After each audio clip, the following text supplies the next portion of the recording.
ഒന്നിനെതിരെ 4 ഗോളുകൾക്ക് ബാഴ്സയെ കെട്ടുകെട്ടിച്ചാണ് Real Madrid super Copa കപ്പിൽ മുത്തമിട്ടത്.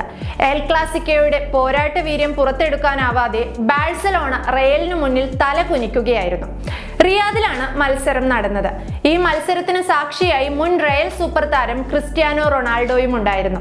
നിലവിൽ സൗദി ക്ലബിനായി കളിക്കുന്ന റൊണാൾഡോ മത്സരം കാണാൻ എത്തിയതോടെ അദ്ദേഹത്തിനുള്ള ആദരവെന്ന നിലയിലാണ് തകർപ്പൻ ജയം റയൽ മാഡ്രിഡ് താരങ്ങൾ സമ്മാനിച്ചത്. റൊണാൾഡോ എന്ന ഐതിഹാസിക നാമം മുഴങ്ങിക്കേട്ട ഗാലറിയിൽ ബാഴ്സലോണയുടെ തന്ത്രങ്ങളെല്ലാം അപ്രസക്തമായി. 4-3-1-2 ഫോർമേഷനിൽ ഇറങ്ങിയ റയൽ മാഡ്രിഡിനെ 4-2-3-1 ഫോർമേഷനിലാണ് ബാഴ്സലോണ നേരിട്ടത്. തുടക്കം മുതൽ റയൽ കടന്നാക്രമിച്ചു. 7-ാം മിനിറ്റിൽ റയൽ അക്കൗണ്ട് തുറന്നു. ജൂഡ് ബെല്ലിംഗ്ഹാം ഗോളിന് വഴിയൊരുക്കിയപ്പോൾ വിനീഷ്യസ് ജൂനിയറിന് പിഴച്ചില്ല.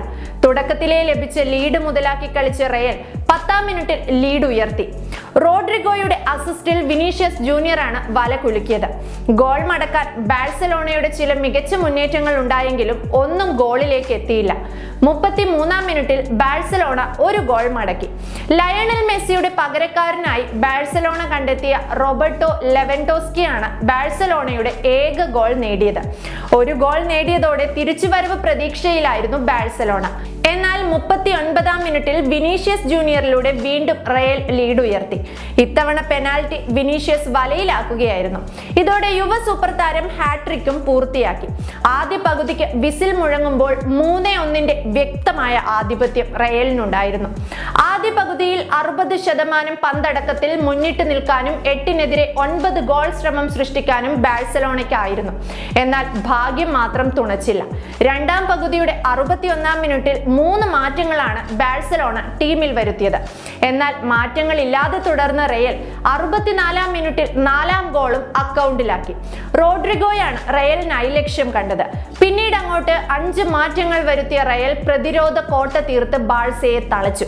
71-ാം മിനിറ്റിൽ ബാഴ്സയുടെ റൊണാൾഡ് അറൗജോക്ക് ചുവപ്പ് കാർഡും ലഭിച്ചതോടെ 10 പേരായി ബാഴ്സലോണ ഒതുങ്ങി. രണ്ടാം പകുതിയിലും 56% പന്തടക്കത്തിൽ മുന്നിട്ട് നിൽക്കാൻ ബാഴ്സയ്ക്കായെങ്കിലും 2-നെതിരെ 10 ഗോൾ ശ്രമത്തോടെ റയൽ മാഡ്രിഡ് ആക്രമണത്തിൽ മികച്ചു നിന്നു.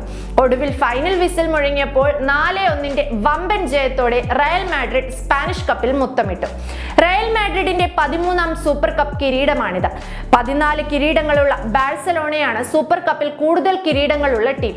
ലയണൽ മെസ്സിയും ക്രിസ്ത്യാനോ റൊണാൾഡോയും ടീം വിട്ടതോടെ എൽ ക്ലാസിക്കോ പോരാട്ടങ്ങൾക്ക് പഴയ ആവേശം നഷ്ടമായിരിക്കുകയാണ്. ബാഴ്സലോണയിൽ ലെവൻഡോസ്കി സൂപ്പർ താരം എന്ന പദവി അലങ്കരിക്കുമ്പോൾ റയലിൽ വിനീഷ്യസ് ജൂനിയറും റോഡ്രിഗോയും വാൽവർദേയും കരിവാജുമെല്ലാം കരുത്തു പകരുന്നു. അവസാന ലാലിഗയിലും നേർക്കുനേർ എത്തിയപ്പോൾ ജയം റയലിനായിരുന്നു. ബാഴ്സലോണയുടെ നിലവിലെ നിലവാര തകർച്ച ആരാധകർക്കും നിരാശയുണ്ടാക്കുന്നുണ്ട്. ലാലിഗയിൽ നിലവിൽ 4-ാം സ്ഥാനത്താണ് ബാഴ്സലോണ. ലീഗ് കിരീടം നേടാൻ പോലും പ്രയാസപ്പെടുന്ന തരത്തിലേക്ക് ബാഴ്സലോണ തകർന്നുവെന്നതാണ് നിരാശപ്പെടുത്തുന്ന കാര്യം. ഹാട്രിക് നേടിയ വിനീഷ്യസ് ജൂനിയറാണ് ഫൈനലിലെ ഹീറോ. പലിശയും കൂട്ടി കണക്കു തീർത്ത് ബാഴ്സലോണയെ തകർത്തെറിയുകയായിരുന്നു Vinicius junior.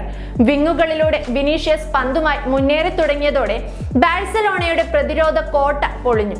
Jude Bellingham Barca മധ്യനിരയെ കബളിപ്പിച്ചു നൽകിയ പാസിൽ നിന്നും വിനീഷ്യസ് ആണ് സ്കോർ ചെയ്തത്. ആദ്യ ഗോൾ വീണ് 3 മിനിറ്റ് ആവുമ്പോഴേക്കും റയൽ വീണ്ടും ലീഡ് ഉയർത്തി. ഇത്തവണ റോഡ്രിഗോ നൽകിയ ഗംഭീരമായ പാസിൽ ഒന്ന് കാല് വെച്ച് കൊടുക്കേണ്ട കാര്യമേ വിനീഷ്യസിനുണ്ടായിരുന്നുള്ളൂ. വിനീഷ്യസ് ഉള്ളപ്പോൾ എന്തിനാണ് റയൽ എംബാപ്പയെ സ്വന്തമാക്കാൻ ശ്രമിക്കുന്നതെന്ന ചോദ്യമാണ് ആരാധകരിപ്പോൾ ഉന്നയിക്കുന്നത്.